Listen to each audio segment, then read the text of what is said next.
notice that Aspen Institute India elects to bring you highly successful people, and highly successful people who are focusing on something very significant to you, to many, to in fact to the society at large. And for that reason, this sharing does have a stimulating effect on the audience, on a receptive, participative audience like you, and which is to say that we are going to have a question session post the talk, so you will be able to get to talk to Dr. Chandramouli. Now, as far as the census goes, our memory tends to hark back to the census of 2001, the figures of which, the basis of which was really on which the country made all its calculations, all its cited it, quoted it the whole time. But it might be interesting for you to know that actually the first census was in the 7th century AD. Jasper, it was in the British Isles, I'm told. And as a matter of fact, from 1086 onwards, there's published data that census was actually held. And clearly then too, there was a need for it. There was a need and a purpose, and that was why it was happening. They needed to know how many able seamen there were, because there was so much invasion from the oceans. There was people trying to rule the waves, so they wanted very much to know how many able seamen there were, and needed to have their numbers, and also the fact that they went to the oceans for their riches and the yields of the ocean, so seamen were important people. So that was one of the key discoveries they wanted to make into numbering the census. As far as India is concerned, obviously it's in 2011, not 1086. It's a whole different story, and you would know, you would be asking questions about this whole very, very dire issue of the girl-child ratio. Certainly all the very neglected, deprived, exploited majorities across the country. And on the other hand, the very heartening, younger than elsewhere demographics that we keep talking about, because that's a heartening thing to know, that India is young and growing even younger. And anyhow, all this reality about 2011 is now going to come to you straight from the horse's mouth. And as it is customarily done, that you tell people that, you know, the person is too well known, he doesn't need an introduction, and Dr. Chandramouli doesn't either.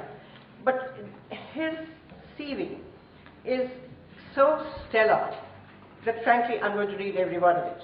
And I think it will be worthwhile that I should do that. Okay. The Census Commissioner of India, Dr. C. Chandramouli, is an Indian Administrative Service, that is IAS officer, of the 1985 batch, Tamil Nadu. He has served in various positions like Collector, Commissioner of Coimbatore Corporation, Director of Census Operations, Secretary IT Commissioner, Secretary Tourism, Secretary Personnel and Administrative Reforms, Secretary Planning, presently serving as Registrar General and Census Commissioner, India. He was awarded the President of India Silver Medal for commendable work during Census of India 2001. During his tenure as IT Secretary in Tamil Nadu, the state of Tamil Nadu received the Gold Medal for the Best Government Website and Best E-Governed State. He is also the recipient of the SCOC Digital Inclusion Awards 2011 for Census 2011 and the Indian Geospatial Award 2009 for his work in the Census of India. He graduated from Loyola College in Economics Honours. We always salute the south of the country for being great at figures. He proves that. And completed his Master's in International Politics from JNU. So Delhi can take a little bit of credit. And his PhD in Fiscal Policy was achieved from Madras University. He has authored books on the temples of Tamil Nadu and the arts and crafts of Tamil Nadu. Besides, he is also the author of a number of articles on taxation, energy, demography, etc. in the leading newspapers. So as you can see, he's a man of many parts, apart from being a man of many numbers. Now the floor is all his. Come on.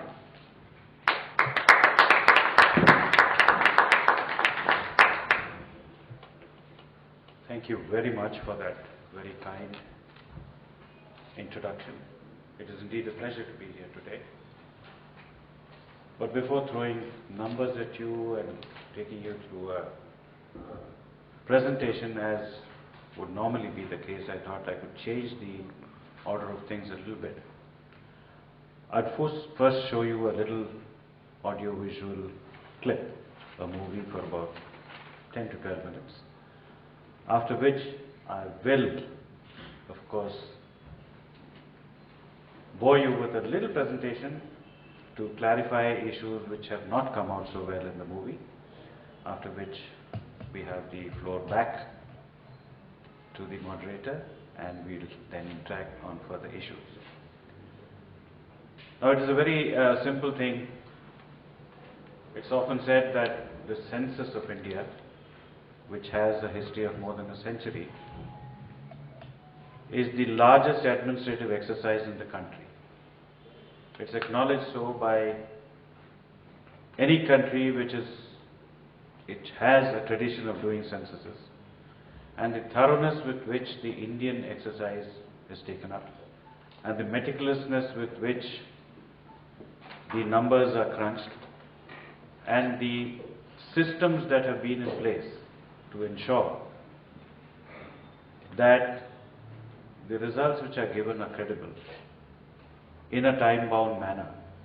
I think the Indian census is unparalleled. It would be simple to just say, okay, how did you do it? Well, we had more than 2.5 million people working for us. We gave them a form. They went around the length and breadth of the country and completed the entire exercise in 3 weeks. And it took us 3 more weeks to provide the provisional population totals. Well, it is not that simple. After the movie, I think you would realize how complex and how gigantic this exercise is. And it is indeed a credit to all those unsung heroes who actually conducted the census, that this exercise has been possible, not for the first time, but for the umpteenth time. We have been having censuses on a continuous run from 1872 in this country. And there has been never an occasion where we have missed the deadline. Be it wars, be it famines, be it civil strife, we have always delivered. And I think I am justifiably proud to have had an opportunity to be a part of this census. Let me share some of these experiences on how we actually conducted the census, after which we'll come down to the presentation.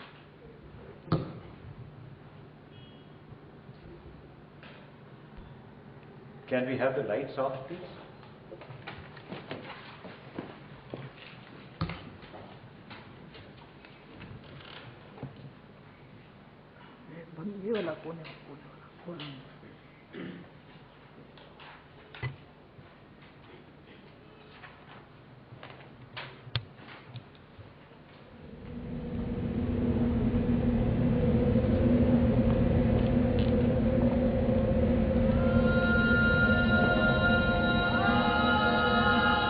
India, my India, how great art thou!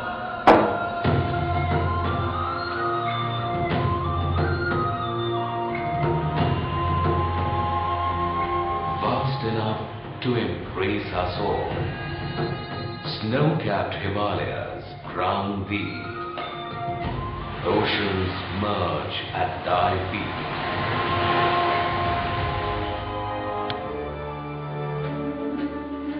Run of Kutch embellishes thy beauty. Golden rays of the northeast radiate thy glory.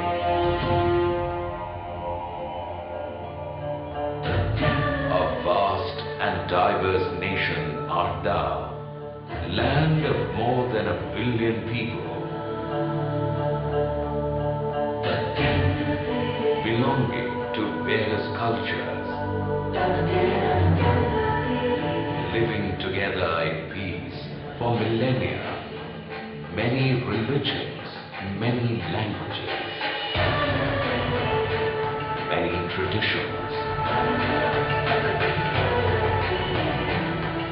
A nation now in the forefront of progress in the world.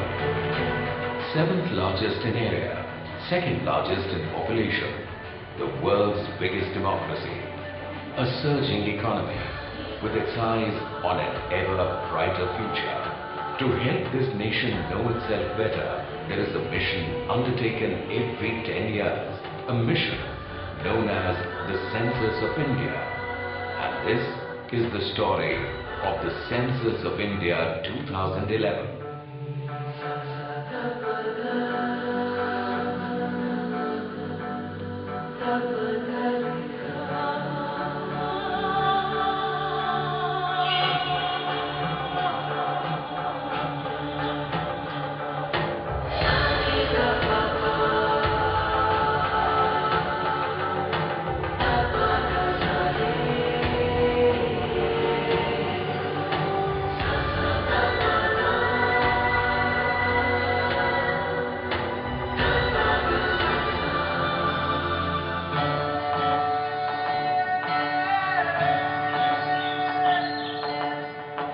The Census of India is an exercise of counting each and every person residing within the country and at the same time collecting information which, when compiled, gives a complete snapshot of the demographic, social and economic profile of the country.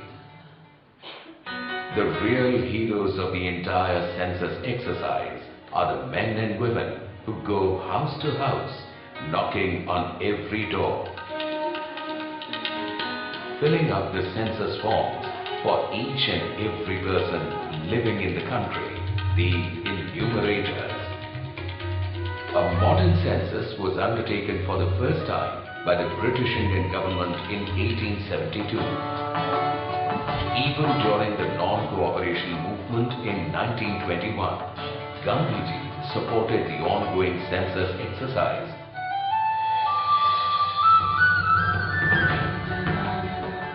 The Census 2011 is the 15th census in this ongoing series and the 7th since independence.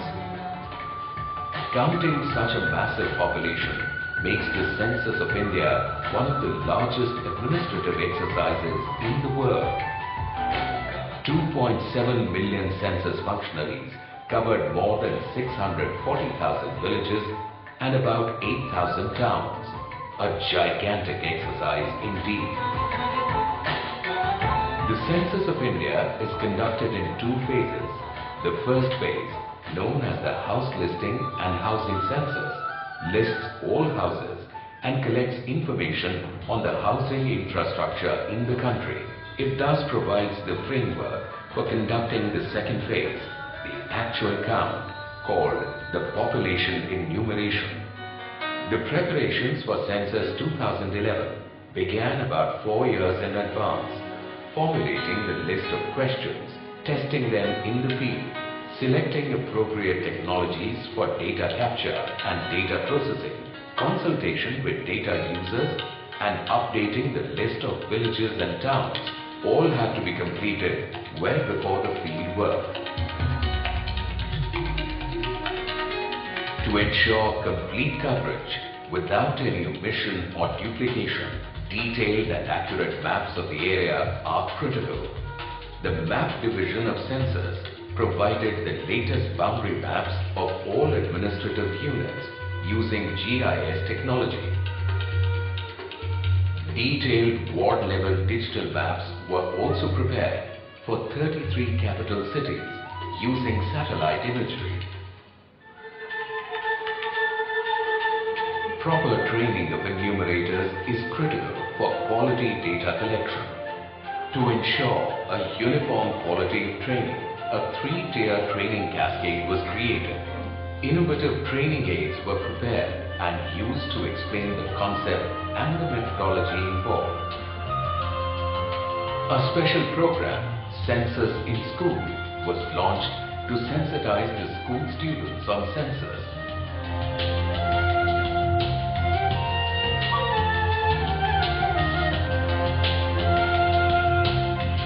Educate, create and spread awareness about Census 2011. every medium was utilized in the publicity campaign. Mass media, public outreach, and the digital media were extensively used in the census publicity campaign.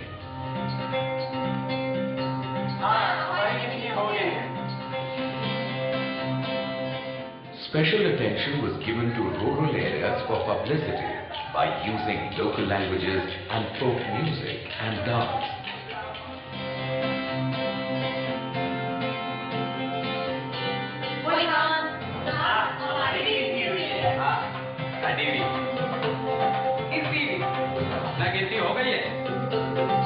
अगर महिलाएं किसी भी तरह के आर्थिक काम में भाग लेती हैं, तो उनकी भी गिनती काम करने वालों में होगी। Celebrities from all states and all walks of life gladly contributed to publicizing the census. और आपने प्रगत जब आपके घर आए, The census even featured in a popular TV serial. फरवरी 9 से फरवरी 28 के दौरान होने वाली है। A special measure for publicity was the release of a postage stamp by the Honorable President of India depicting the census designed by the Department of Posts. Having completed all the preparatory activities in each phase, the team of Census 2011 was ready to start the field operations. This involved visiting each and every household at their doorstep and carrying out the actual count. As is traditional, each phase of the census work was inaugurated for the nation with the ceremonial enumeration of the Honorable President of India, and for each state by the enumeration of the Governor, Chief Minister and other topmost dignitaries. I would like to appeal all my fellow citizens to please take part in the census 2011.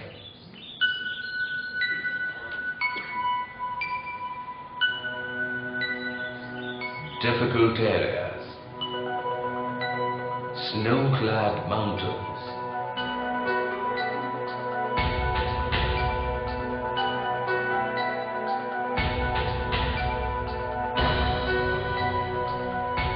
stretches of open sea, barren stretches of desert land, thick forests. Nothing deterred the army of enumerators. The enumerators were up early in the morning and toiled till the sun set and beyond to reach their target on time.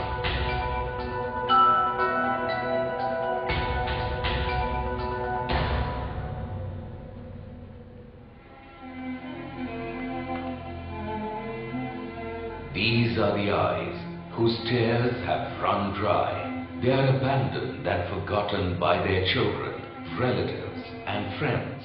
They live in old age homes. Through the census, these lonely people became the part of the great Indian family.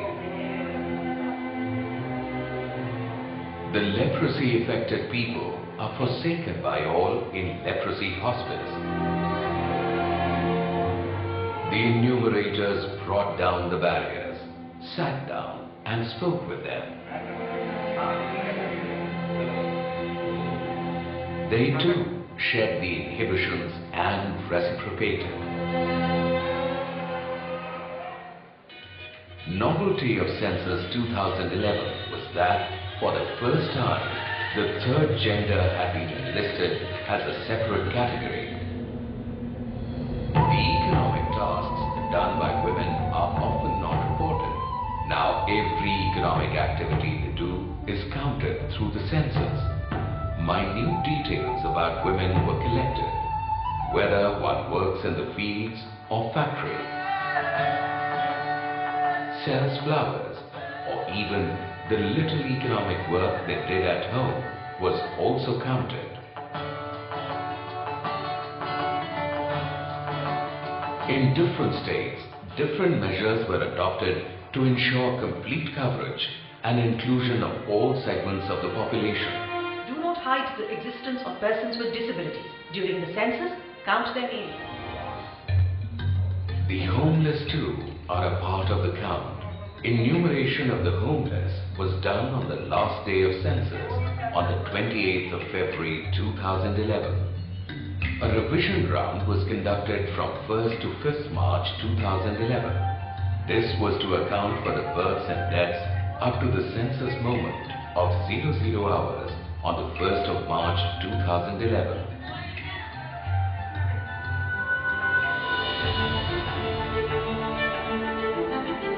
After the field operations are over, the filled schedules are packed and returned to the census offices, where they are stored systematically.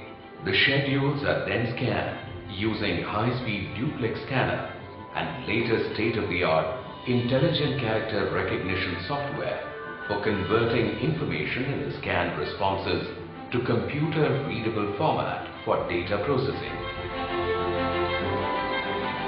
How does India know what India needs? How are plans made to meet those needs? How are ongoing programs evaluated? How are new policies formulated? The answers to these and many more questions lie in the census. Wherever informed decision-making is required, the data from the census is an invaluable input.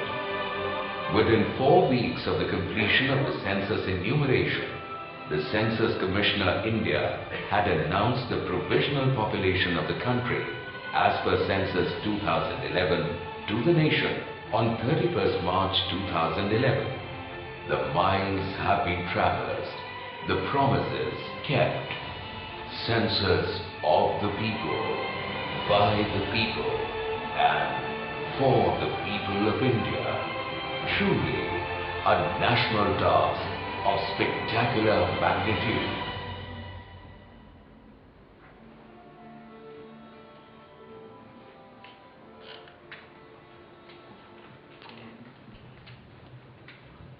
So that was in short the story of Census 2011. I'll now take you through a short presentation in which the results of the census, I would like to share some of the main findings of the census, and after which I think we can take the questions and take this discussion forward. Well, the task, as was evident, was counting every person of this country, whether he was a citizen or a non-citizen. As long he was a resident of this country, he had to be covered, and covered at his doorstep. The challenges, as was pointed out, were vast. Apart from the difficult terrain, we also had to encounter difficult people. As you are all aware, there are vast tracts of the country where there is opposition to government. But it was for the first time, I can share with all of you, that the entire country was covered without any exception. And this was done through innovative means by the district collectors and the local level revenue officials, where the local populace was convinced that this data which would come out would be the basis on which their future plans would be based, and therefore it was in their interest to participate in the census. And it was really an achievement that even the left-wing extremist affected areas were covered. And one interesting fact of how census is done in the remotest of areas, one of the most interesting things is how the Sentinelese tribes are actually counted in the Andaman and Nicobar Islands. This time when we went, we never land on these islands. We have to sight them from a distance, photograph them, and then bring those photographs back for counting. And to entice them onto the beaches, we have to throw coconuts and strips of cloth to attract them onto the beaches. Then we take videographs of that, take it back, freeze frame it, and then count. But this time, there was an incident in which post-tsunami a boat had run aground in the Sentinelese island, and the entire crew was allegedly slaughtered, and therefore there was a great trepidation in going and approaching. And as soon as our first foray, our boats reached near the island, they were attacked and they had to beat a retreat. And they had to go again, and this time they were successful in photographing all of them. Another interesting episode or anecdote which came up, that in parts of the northeast, the counting and the photographing data for the National Population Register was taken as the coming of the Antichrist. And there was a big propaganda in those areas that the census should be boycotted because this represents the coming of Antichrist. A lot of persuasion, a lot of local media efforts had to be taken to convince the leaders of that area that the government did not have that sinister designs and that this was really an exercise for their own good. So we had to face a lot of such local problems apart from the logistical problems which I'll describe a little bit later. But it is to the credit of the administration in those far-flung areas to have achieved this within the given time. Can we have the next slide, please? So as is evident from the presentation, it is not only for the government that we collect this data. This data is used by almost everyone in the country. Wherever decisions have to be taken based on empirical data, there is the census which would give you right up to the village level, and in some cases, the complete economic, social, demographic, cultural information that is required. Next.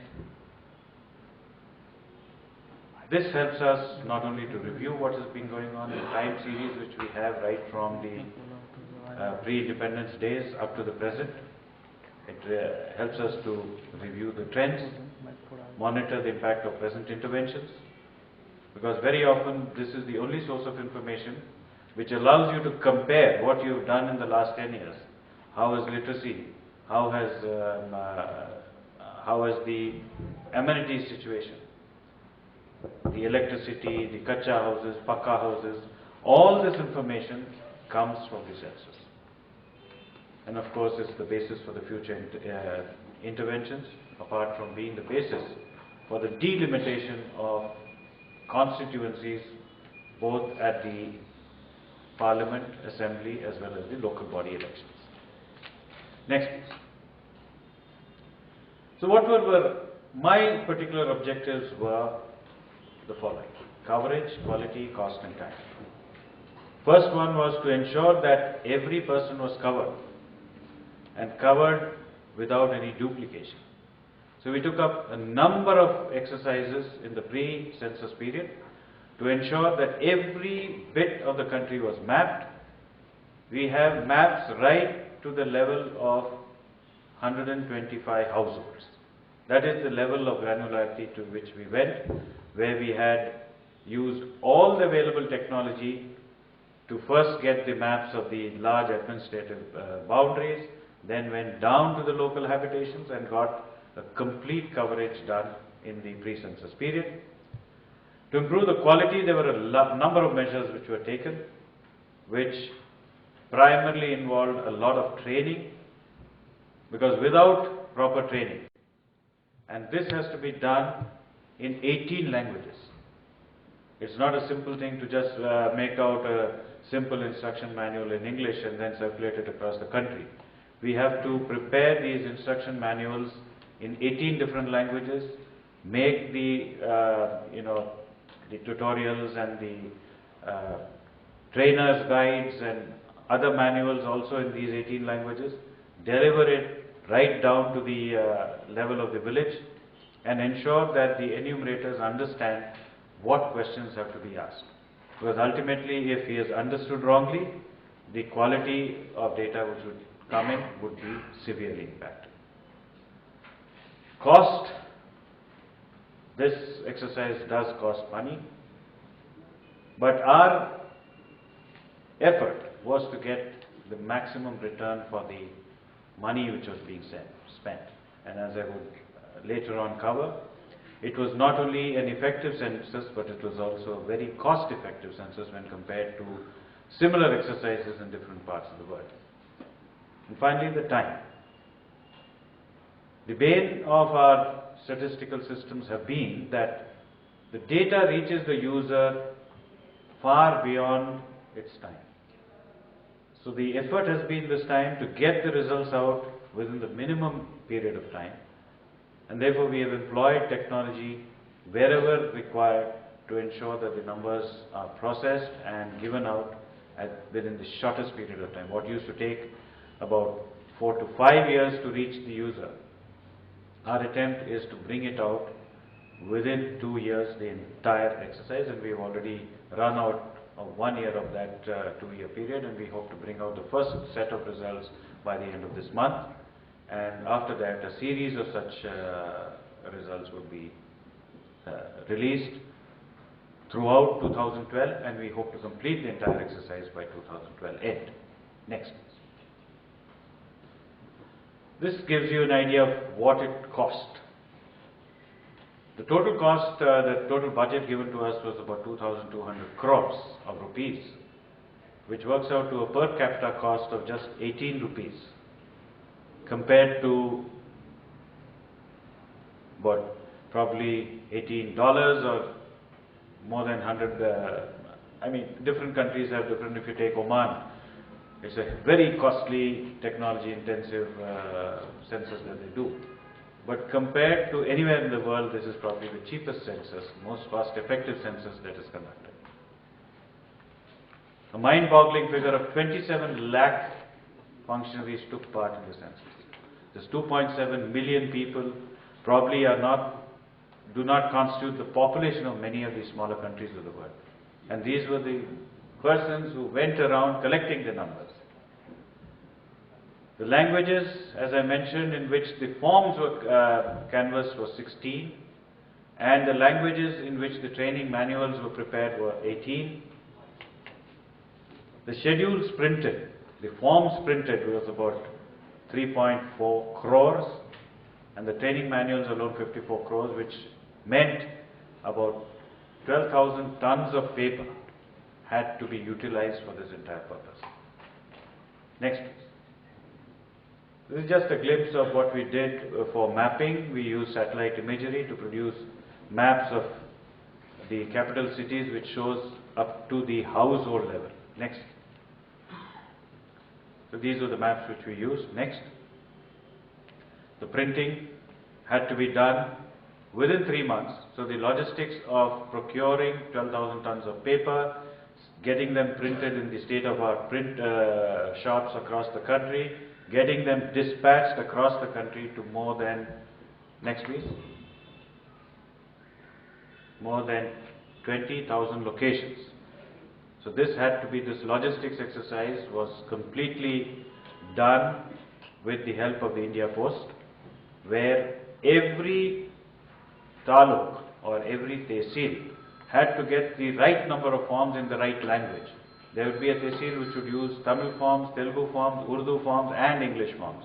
We had to calculate the exact quantity, create a massive database, ensure that it is packed according to that, dispatched, all within 1.5 months. And believe me, when government wants to work, it can work, and it does deliver. Next please. Training I've already mentioned in the movie. It meant reaching down to these 2.7 million people and giving them a standard mode of training, so that what was understood in Delhi was also understood in Bongaigaon. So every person had to be given the same training, for which we had to train some national trainers at the national level, who went down to the state and trained the state level trainers. The state level trainers fanned out to the districts, and the districts finally down to the enumerators and so forth. The entire army had to be trained within, again, a period of 1 to 1.5 months. This was also one of the most difficult tasks that had to be done in the pre-census period. Next. And of course, we had to use technology to impart this quality training. So we did use e-learning modules, we used the internet in a big way, we used SMSs, which came in handy. We could contact every enumerator of ours and send them instructions over the SMS. we used video conferencing, we used community radio, any medium which was available locally and which was effective locally was used in this training exercise. Next please. Similarly with publicity, we had to reach out to the most creative of efforts, and very often it was the field officers who came up with the most effective means of reaching out. So this was the entire gamut of media available were put into use. Next. Next please. So we also had, next please. Yeah, this I'll come back to later. We also made good use of Twitter, of Facebook to reach out to the younger population, and believe me, it was a real experience for us. The response time that they wanted was yesterday, and therefore unless we were absolutely on our feet, the next morning would be greeted with a lot of you know what. And as a plodding government organization, we were not used to that much of a speed, but we did pick up, and it was very gratifying to see these very youngsters promptly giving you the accolades and the kudos when their grievances were attended to. It was a learning experience. Now I'll come to the data processing. The census was over. Now we had to crunch these numbers. And a little known fact is that the census organization has always been at the forefront of technology, of computing technology through the censuses. If you take the 1961 census, the unit record machines were used. In the pre-independence period, there were machines which were tabulating machines which were actually invented for the census. 61 we used unit record, key punching in 71, we used the data entry and mainframes in the 81 and 91 censuses. And 2001 we were the first country in the world to switch over to image-based recognition technology. And this was at a time when nobody in the world was using image-based recognition as a means of data processing. When we first introduced this technology, I remember when we went to the United States, the US Census Bureau was just then starting to look at such technology, and they warned us that for such a big country and for such a complicated operation, this was not the right technology and we would fail. Today, there are people from all over the world who come to look at our technology, look at our innovations, and adopt the technologies that have been implemented successfully in the 2001 census and further improved during the 2011 census. And I think it has been a real pioneering effort where we had no idea when we started off, but today we can claim that considerable expertise has been developed in-house. We can advise others on the use of such technology. Next please.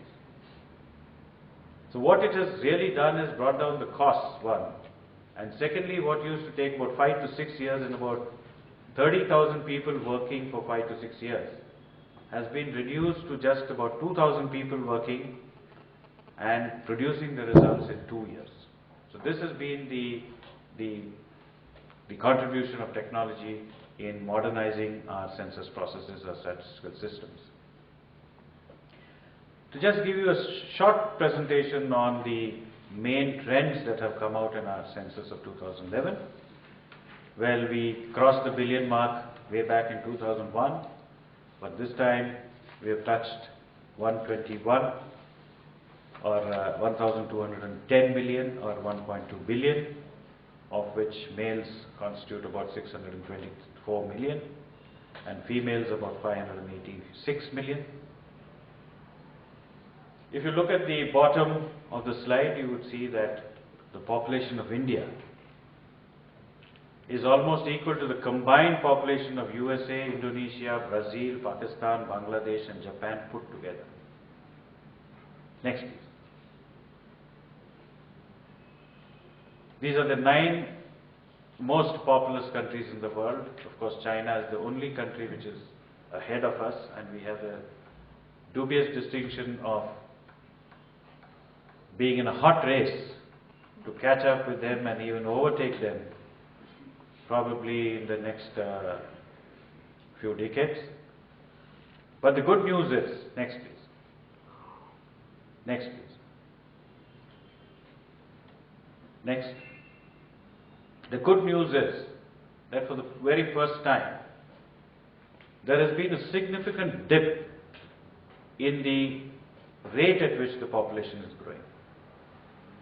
The EAG states, the Empowered Action Group states of UP, Bihar, Rajasthan, Uttarakhand, Jharkhand, Madhya Pradesh, Chhattisgarh and Odisha, which were considered as the main contributors. Earlier they used to be called the Bimaru states, which had contributed to the bulk of the population increase. After 3 censuses of flat 25% and more growth, for the first time they have shown a dip. The country as a whole has also been declining from 21% to about 17% growth. So which, if this trend sustains, then it is a positive augury that the country is moving in the right direction. The interventions that have been made to control the population are moving in the correct direction. If you notice there, it is almost every of these states like UP, Bihar, which were not showing any signs of declining, have shown a significant dip in this census. The first red line on the graph indicates the EAG states, the next one indicates the country, and the blue one indicates the non-EAG states.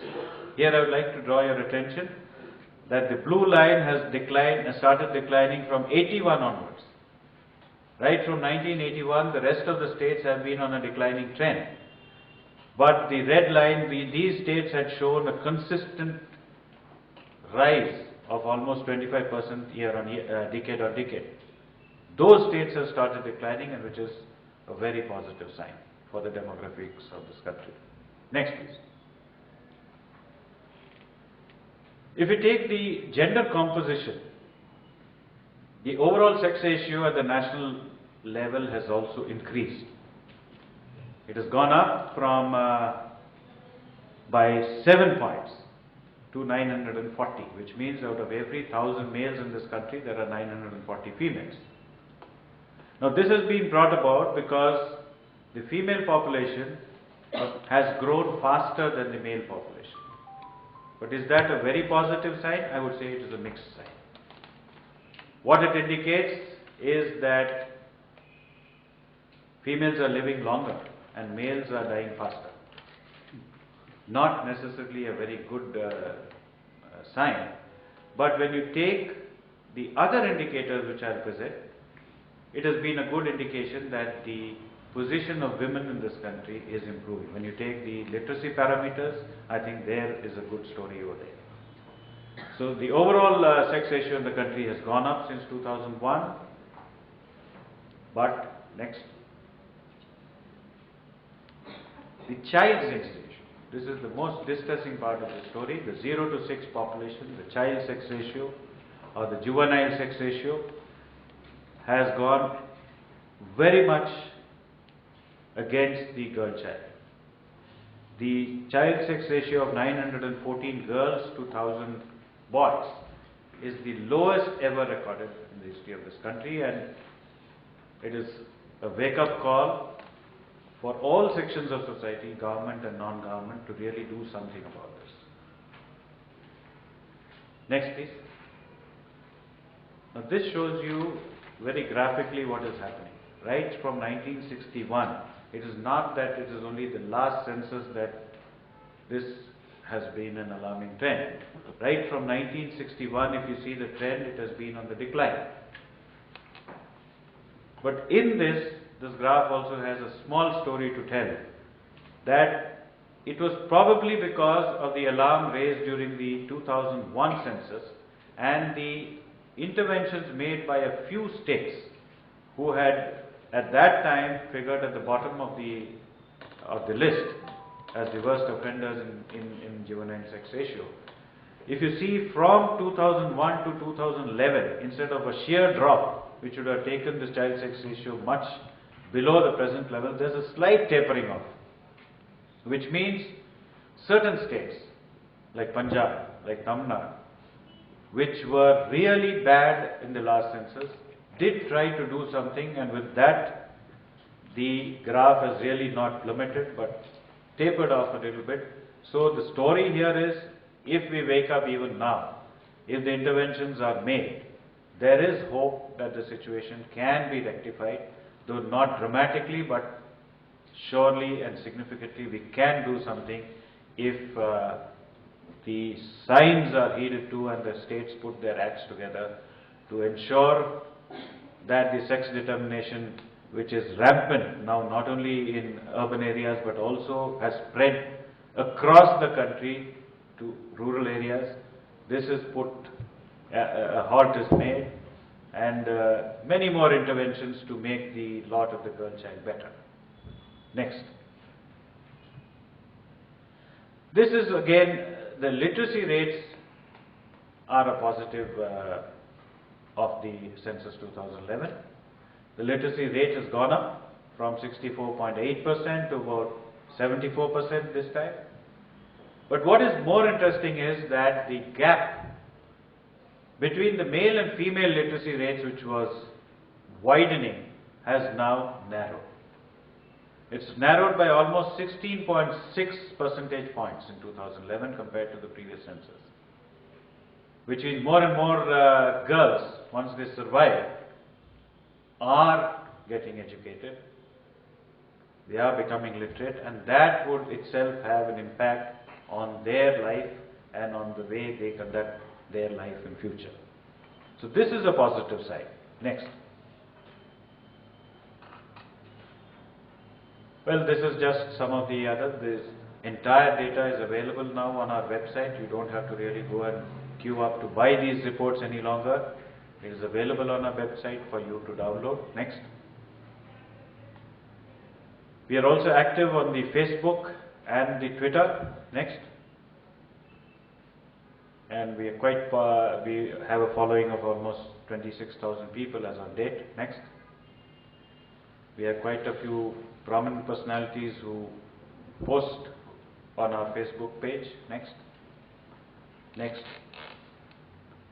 This is the dashboard which we have provided, so anyone who wants any particular information on any parameter can simply click, either get his map or get graphs or whatever it is on the fly from the website. Next. You could even get profiles of the states, download them, and in the PDF version you could even download them in future onto your Blackberries and use them for your presentations and other. So we've been trying in the Indian census to reinvent our role and be as user-friendly as possible, and we would definitely welcome any suggestions to further improve our work. With that, I rest my case and I would request ma'am to take over and conduct the proceedings. Thank you.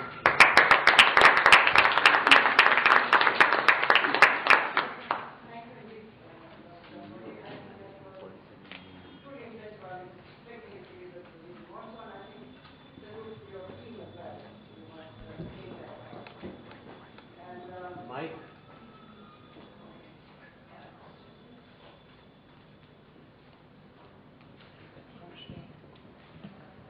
Yeah, I was thanking him for a truly impressive presentation and from all our behalves that he should salute his team for the work. What I do want to know before I throw it open to the floor for questions is what were the learnings from 2001 census which you were involved in, which you carried through and used in 2011? Were there any substantial learnings?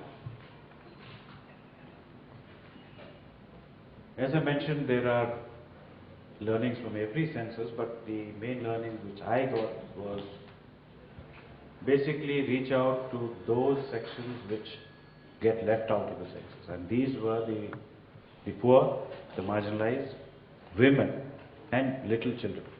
Very often it is a culture in many states that when you ask a person how many persons are there in your family, they would mention the husband, the wife, but children don't exist, the elderly don't exist. For them, unless you are a contributing member you are not a part of the family.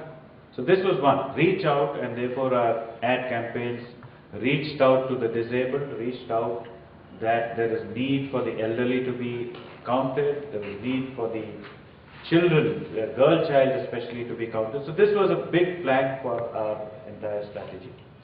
Secondly, on the technology front, we had just pioneered into this ICR, Intelligent Character Recognition, last time. So there were many bugs which had to be ironed out, which we learned the very hard way in the last census, and this census we've been able to not only negotiate well with the suppliers of the software, but to improve that software substantially, both in speed as well as in the processing capabilities. I think these were the two main takeaways from the last census. You know, I was very impressed by the fact that you were actually able to differentiate from work paid for and work not paid for when it comes to women. Because normally, all the research that I've seen, and one has seen a lot of market research and social research in my current job, the men tend to say, the wives don't do any work. Whereas the wives actually do more work than everyone there put together. But because it's not paid for. And your presentation said something about they're actually figuring out whether they were collecting firewood or this or that. How did you do that? This is an interesting question because even the Supreme Court of the country had pretty scathing remarks about the census and its classification of women's work. Oh. You might have followed that controversy on in the media. Now the basic thing is we are not the authors of the National System of Accounts. Now what is work and what is not work is defined not by the census but by the National System of Accounts. The National System of Accounts defines what is an economic activity and what is not an economic activity. And we merely use those definitions and collect the information. So there's a lot of misconception that we leave out women's work and we do not count them. Basically, what happens is, if you were to count all work that is done by women at home as economic activity, then you would get a 98% employment among women in the country. Is that what we want? That's not what we want. The second thing is about classification. Now, in the classification that is done, there are certain classes of workers and there are certain classes of non-workers. And women, there are homemakers, there are people who contribute within the house but not with an economic value to it.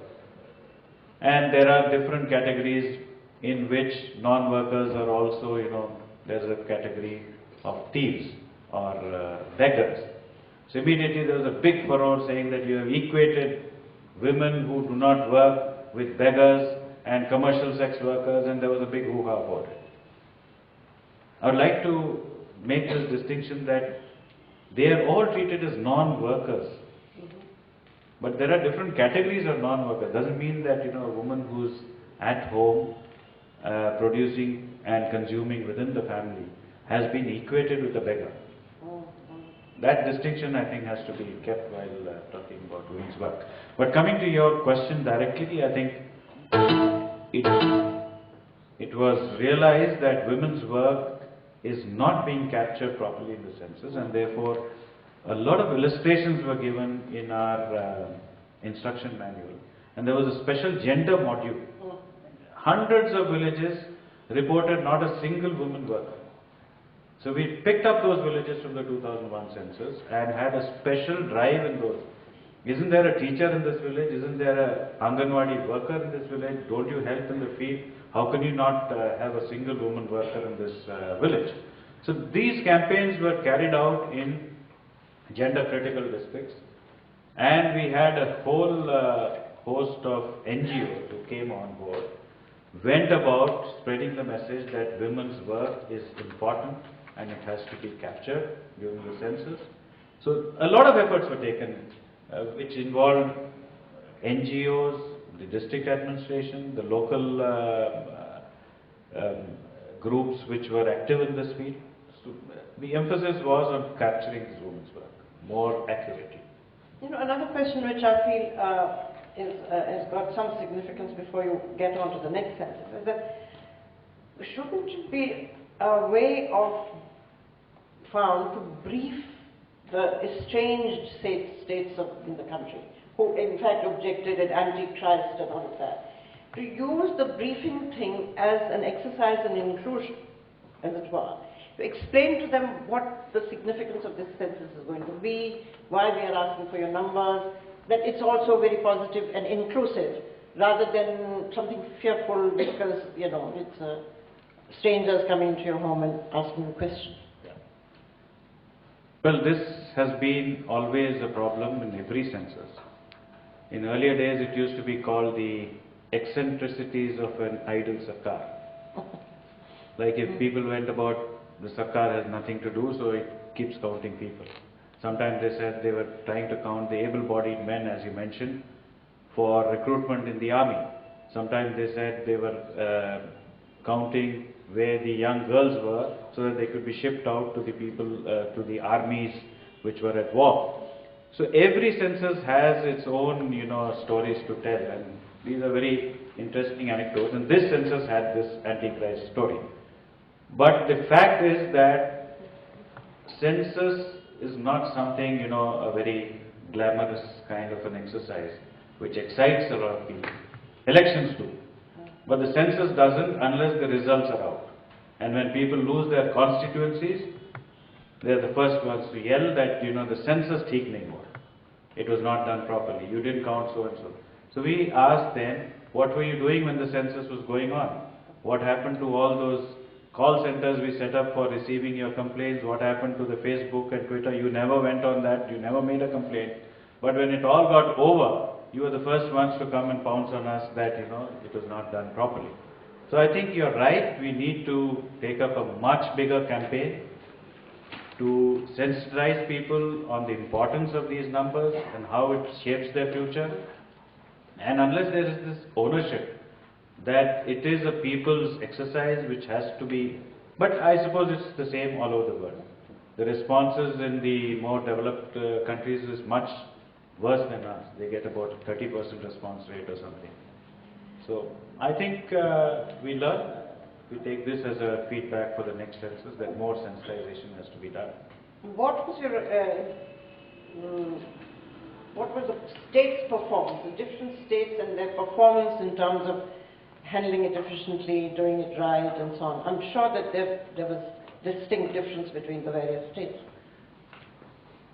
Well, I did have an occasion to meet most of the chief ministers during this campaign, and I found them very aware and very willing to lend their services for. But the general apathy was at the level of the collectorate and the sub-district.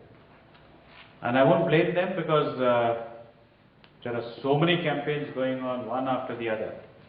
Like if you take just this season, it seems to be a season of censuses. We finished the main census, then we did the National Population Register, now the caste census is on, and now it is going to be followed by the economic census, and then there will be a cattle census. So the guys in the field are really pressed. So we really need to find out ways of, getting them more involved. What about complaints which I'm sure you're getting, because we are already getting, about the fact that the languages have not been treated with great care, that there's no real genuine feedback of the mother tongue and stuff like that. Certainly from two or three states specifically. What do you have to say to that? See, in any census, which is a widespread activity, you would get trends. You would not get that micro level data that you are looking for in a survey. A survey would be taken with samples and you would get much richer kind of variety when you do a survey. The census is likely to give you broad trends, but sample being so large, the trends would be right. So when you talk about very nuanced differences between, say, a Hindi and a Khadi Boli, or one of the constituents of what constitutes Hindi, then you probably might miss out a few of these if the people are not vigilant enough in telling us those numbers. And second point which you have to keep in mind is who is doing this. It is a common school teacher, a primary school teacher who is locally available. Now he is not a trained, he or she is not a trained surveyor or a researcher in that sense. If you take languages like you said, it needs an entire linguistic survey, and that linguistic survey has not been done in this country since Grayson in the 1920s. So I think we have to look for broad trends in the census and not get very nuanced information from the census. I would like now to invite the audience. I'm sure that they have questions, so raise your hand. Try and keep the question or comment, whichever you choose to have, to about 30 or 40 words, please. Yeah. It's a very impressive and terrific decline, if at all. The Chinese are supposed to reach that, that is the one question. They are the only country to compare with us when it comes to the numbers and the difficulty of organization. Of course, they had a lot of breaks between 1960 and 1980 in actual counting. Have we been doing any exchange of ideas and information methodology with the Chinese on the counting side? Because their census goes back to the 6th century.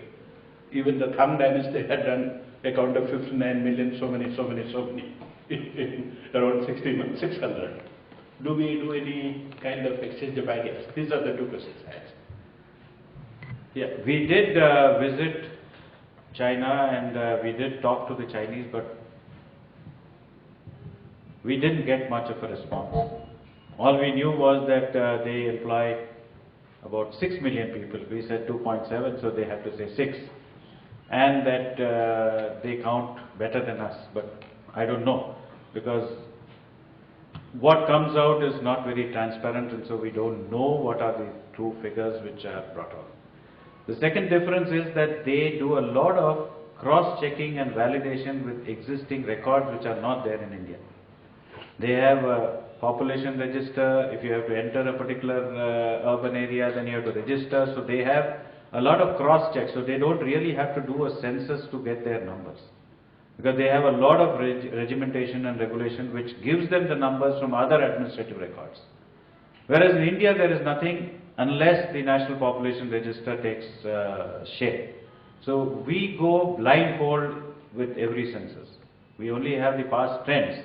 We wouldn't know what to expect out of this thing, because the only other source of information would be the sample registration system, which gives you the vital rates of the birth, death and IMR and MMR and all that. So the indications from the SRS is that the total fertility rate is declining, and a large number of states it has already reached the replacement level. But these states which I mentioned, the Bimaru states or the EAG states, are just now showing a decline, and it will take quite some time before they reach the replacement level. So it depends on how these states perform, which will determine whether we reach faster or slower when we overtake China. So it's a very difficult game to really, because many of our projections which are supposed to be very scientific in other countries fail in smaller states and smaller because of the methodologies which are used and the sample sizes which are very small to give an accurate prediction. In other states it's easier. So probably we'll have to see the trends. If this trend sustains, then we have something to predict on. Does this trend compare well or badly? Which trend? The trend that we have. Some of the states have bucked the trend. They have gone against, like Tamil Nadu, for example, gave a very low growth rate last time. It has increased this time, and that is attributed to a lot of in-migration into the state, because we don't have accurate measurement of in-migration and out-migration. So that also affects the prediction. You were wanting to ask. Yeah, I had actually one question on the efficacy of the administrative Indian elections are. On the other hand, the only sphere where it has the census data innovation has a practical and immediate impact is on delimitation, which you mentioned. But in that, you can say And like we have seen the last delimitation, they didn't actually, they adopted it within the state, not across the state for obvious political reasons. Which means that even there's a limitation in utility of the exercise. Therefore, the question, particularly to you, because you have served in the administrative service in different ministries, that in terms of, should there be a need to be cautiously distinguished between data gathering and its impact and implications? Because one could actually ask that what have we gained by 7 censuses after independence in terms of actual delivery of anything by the state or any organization? Because we are still a poor country and we don't need a census to tell us that we are a poor country. So in terms of actual efficacy, because this is going to lead to a much broader, I think, problem, in the sense that, how would you justify an exercise, and which is probably the reason why people are not excited, which doesn't have a tangible impact, benefit particularly? I think it's a pretty sweeping statement that you made, that it is not used, because most of the interventions are based only on these findings of the census. If you've had an Indira Awas Yojana, if you've had drinking water supply schemes, it is all based on what you have returned in the previous census. Today when we released looking at the preliminary results of the housing census, electricity, water supply, especially tapped water supply in rural areas, and it is reaching almost universal coverage in many states. Housing is all based on the kacha pakka numbers that we give. The kind of material which is used in housing also determine the sanitation campaigns, though we have not had much success in the actual implementation, but the fact that in many states there are more TVs than toilets. Even today, people have placed more. Every house seems to have a TV but doesn't have a toilet. They still defecate in the open. Now all these figures, how do you know at a household level? It's only the census which gives you that figure. And it has been used in the planning exercises for any intervention. The fact that your numbers are coming down is probably because of the interventions in terms of the family planning and family welfare exercises. So it is used, but if you are linking the delivery to the plan, that's a different story. You created the plans based on the data which came out, but the delivery mechanism was not effective enough to take the fruits of that scheme to the ultimate beneficiary. That you'll have to blame the program implementation. But the program formulation, I think the census data has been the valuable input in shaping these and formulating these plans. I hope I have satisfied you with. I'll come back to the several people. I just have one question. With the introduction of the UID, how is that going to dovetail with the census going forward, especially in reaching and targeting delivery of services? Well, the UID is a completely different ballgame. It has got nothing to do with the census except for the fact that the Census Commissioner is also the Registrar General of Citizens, and therefore the convergence comes at that point. It has nothing to do with the census. The census information is strictly a geographical information. We do not reveal the individual characteristics or attributes of persons. We strictly respect your privacy, and even the courts do not have a jurisdiction to intervene and ask us for the data that you have returned in the census. There have been cases when public personalities we've been asked to reveal what religion did they return, what was their marital status that they returned, who are the members that they have returned as part of the family, and we have never revealed this information. However, there is another exercise which is going on which piggybacked on the first phase of the census, which is called the National Population Register. In that, we collect some generic information like your name, your father's name, mother's name, spouse's name, address, etc. Now that would be sent to the UID. The UID would then do a deduplication based on the biometrics which we have collected and generate a number for which would be unique to every person. So that is the exercise which the UID project is doing, generating unique identification numbers based on deduplication of biometrics. So these are two separate schemes which are being implemented. Now the buzz which is going on presently is not on whether the UID should continue or not, but who should collect the biometrics in the field. The Home Ministry, which is charged with this responsibility of creating the National Population Register, has been asked to cover the entire country and collect the biometrics from the entire residents of the country. In the meantime, several other registrars of the UID ecosystem have also been doing the same job.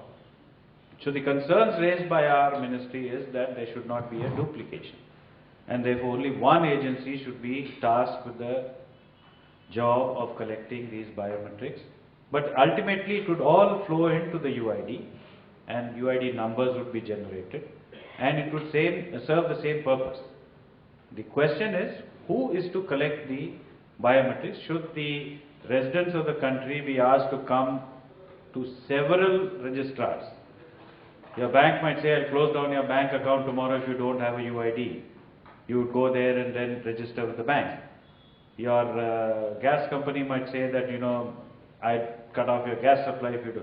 So we don't want multiple registrars like this. There should be one agency, and since the MHA, Ministry of Home Affairs, is already doing this job, we have requested the government to take a call on whether this multiple registrar model should go on, or there should be only single designated agencies to do this job. That is the controversy. There is no other controversy. Nobody is opposing the UID project or what it would achieve. What it would achieve has been fairly well documented by the UID, and we are in full support of that system, that such a system should come. The only points of contention are who would do the collection, whether multiple people or a single agency. Yes, Short questions. Some 5 to 15 years back, the Central Minister for Statistics showed quite reservations as far as the preciseness of the census is concerned, and even went so far to say that for political reasons the number of Muslims have been underplayed. Could you imagine that such a thing is ever possible? And second, I have a personal experience as a resident. If you want to register as a non-believer or agnostic, you cannot. You can. But at least in the sheet I have seen, it was impossible. I had to register. And third short question, how do you deal with the migrant workers which go into millions? Yeah. Well, to answer your question on religion and the numbers which have been returned, well, in such a vast and transparent exercise, if there was a deliberate attempt by the government to suppress any numbers, that would immediately come into the public domain, and there would have been such a wide controversy on that, which has not happened. So the numbers are collected fairly in a secular manner, and there is no particular bias towards any particular. But there is always a tendency to return only the major religions, and because about 96 to 97% of any state's population would be covered by the 5 or 6 large religions. And the minor persuasions and faiths often, get submerged in this, and people do not either reveal themselves, or the enumerator assumes that you are from a particular major religion, and therefore it gets left out. So it has been our attempt that, as far as our training goes, as far as our instructions go, we have been emphasizing on the fact that you have to ask every person's religion and note down whatever he says, and not assume that a person is of a particular religion by just seeing some symbols in their house or some photographs which are there. Very often our enumerator who comes assumes that, he sees a particular photograph of a god or something and says everyone in the family is so and so. So we've been insisting that they should ask and note down only what is returned to them. And that is why we made the provision of every person signing. Over there, a part of the instruction is that if the person says he has no religion, or if he wants to return atheist or agnostic or whatever it is, it has to be noted down. What has been said is there are only 6 codes for the major religions. If they say that they are from the major religions, they note down the code and the name of the religion as returned. If they say they are not within those 7, then you have to note down full. So last census we had more than 3,000 religions, 5,000 odd religions names which have been returned, and each of them has been classified. And in terms of languages, we had more than 6,000 languages which have been returned, which again are classified under various mother tongues and languages. So it's basically left free, and we have given the option to sign. Earlier there were allegations that enumerator would sit under a tree and fill up the entire form himself. But to ensure that he reaches out, we have made an option of signing on the form, after verifying that everything has been taken down correctly. The first question is, what is the definition of literacy you used for your census? And second is, by when do you think you can achieve more or less real-time census figure? I mean, by interfacing the death register and the birth register and, various economic activities all across the country. Or is that a target? Right. The first question was on literacy. Well, literacy is a very simple definition. You should be above the age of 7. You should know how to read, write with understanding. That is the very simplest definition of literacy, and even then we get only 74%. Reading, writing with understanding. And for achieving understanding, you need to be 7 years old, because now people start ABC at 3. And people accuse us that you're not capturing all these people, they're going to pre-KG, LKG, why aren't you taking them as literate? So our simple answer is, you're learning the alphabet but you're not understanding. So that understanding comes at the age of 7, and therefore we take a simple definition: the person should be 7 years old and more, and should be able to read, write with understanding. Need not have gone to any formal educational stream. It could be even self-taught. As long as they can read, write with understanding, they are taken as literate. Your second question was on the how live well, if the NPR, National Population Register, is put in place, and the system of linking the birth registration and death registration is effective, then we will be able to give you the numbers on a real-time basis. But the other nuances of language, of religion, of occupations, all that is a dynamic concept which will have to be done by an enumeration house to house. I'm Matt Bernard from the U.S. Embassy. Sir, what challenges, besides the coming of the Antichrist, will you take forward from this census to the next one? I mean, if you take the sheer logistics, that is the main challenge. I am here in the census not because I am a demographer or a statistician. I am here as an administrator. The census is basically a management exercise, an administrative exercise of vast proportions. So it's basically managing the exercise in a time-bound manner. How do you manage the logistics, and how do you bring out the numbers in time? So it would depend on the circumstances, the next census, how far technology has gone, because now we are experimenting with handheld devices. So I don't have to do all this number crunching 24/7 in 17 locations across the country for the next 2 years. What I do in the caste census is, my tablet PC immediately uploads the data and I get the results then and there, as soon as it is uploaded. So these are going to be innovations. Technology is going to come in a bigger way than it is being done. Paper is going to be a thing of the past. It's only how do you generate the resources to do this exercise once in 10 years. Today we have 600,000 such tablet PCs in the field, collecting the caste and socio-economic particulars from everyone. So it would depend on the technology scenario, the administrative scenario in 2021, when my successor would take up the next census. And I think we would be leaving behind notes for him to for posterity's sake, but I don't think he'd be guided much by our notes. He would probably go by the situation on ground on that particular moment. Yes. Two more questions. One, any social observer in India says that India is very religion and caste-oriented society.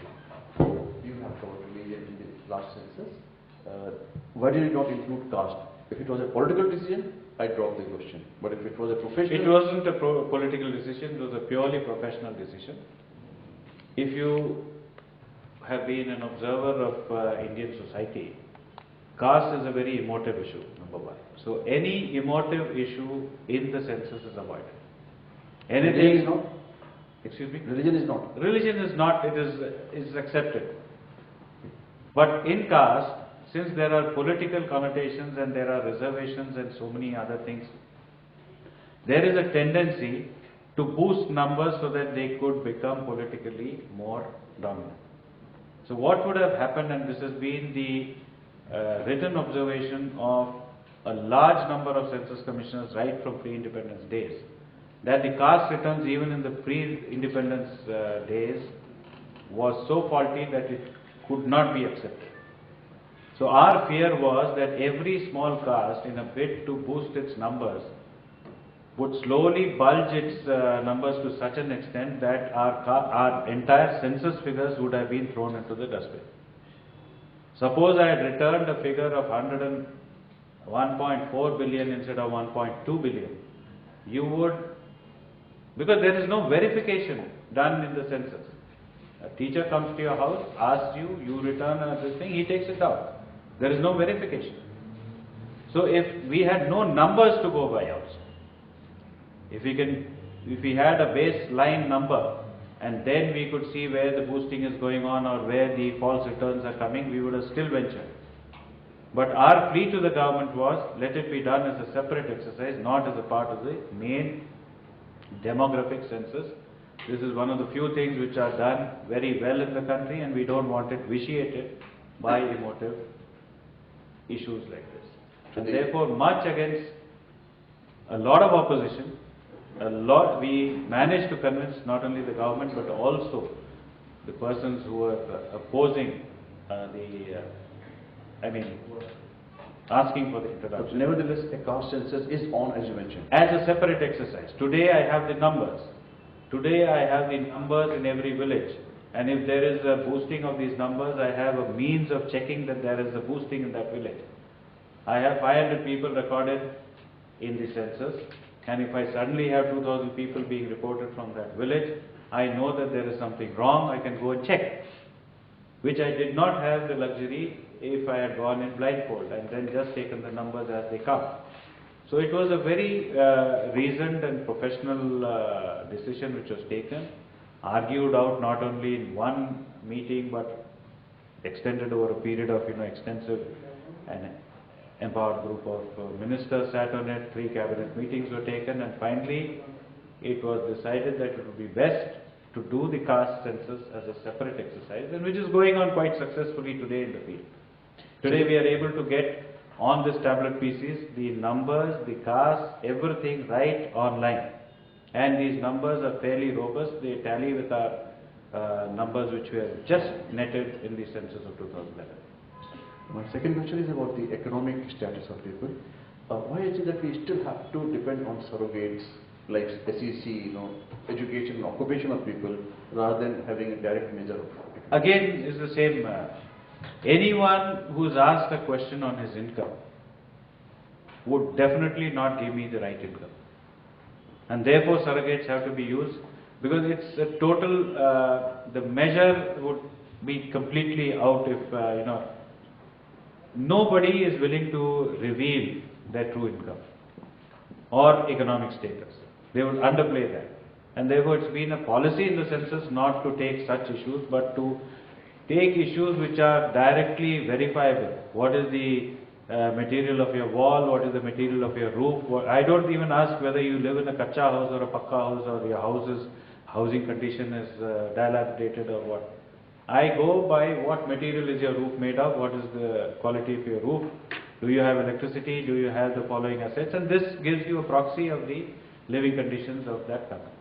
Two more quick questions, and then I think everyone deserves a cup of tea. It's time we got to speak about it. Mr. Chandramouli, don't you think teachers are unfortunately burdened with this type of job? Why not to have a separate cadre for this type of job? And at the same time, like Election Commission and other agencies are doing the same thing, why not to have a central agency to do all these things? We are a central agency. We follow the same thing as this Election Commission. There is a Census Commission, and we use the state machinery. Now your question on the teachers. See, this job involves entering people's houses and asking sensitive questions. So we can't give this job to anyone off the street.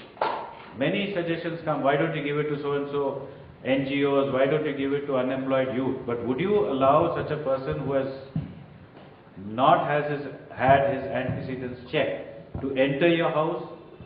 And what happens if some mishaps take place? Therefore, the census has always used locally available manpower. The primary school teacher is a well-known person in that village, well respected too in many communities, and they have already established a rapport with in urban areas it's a completely different cup of tea. Nobody knows the neighbor, let alone the teacher. But in rural areas, in rural communities, the school teacher is a member of that community and very well accepted member of the community. So they are the best suited to take up such activities. And therefore, even under the Right to Education Act, a special exemption has been given for census, elections and natural calamities. Teachers can be used. Then comes the question of how much time do they devote. The workload given to them is 125 households in a period of 3 weeks. In a day they have to cover hardly 3 to 4 houses. And that can be covered easily before school or after school hours. So there is not a big burden put on them also over a 3 week. What happens basically in practice is they do not do anything for 2 weeks. Last 1 week they crowd 125 houses and then say there's a big burden on us, schools have to be closed, this has to be done. But the principle is that they cover about 3 to 4 houses a day and comfortably complete. That's why we have 2.7 million people, why we could do with much less.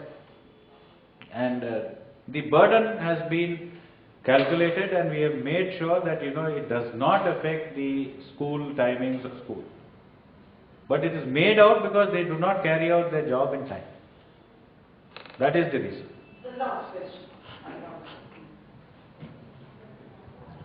One keeps on hearing statements to the effect that 70% of India lives in villages, indicating also that the livelihood dependence of these people also in the villages.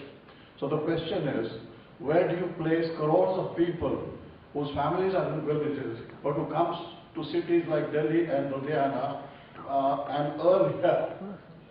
Where are these people from? The census of India follows a de facto kind of a method. Where you are counted as a resident of that place.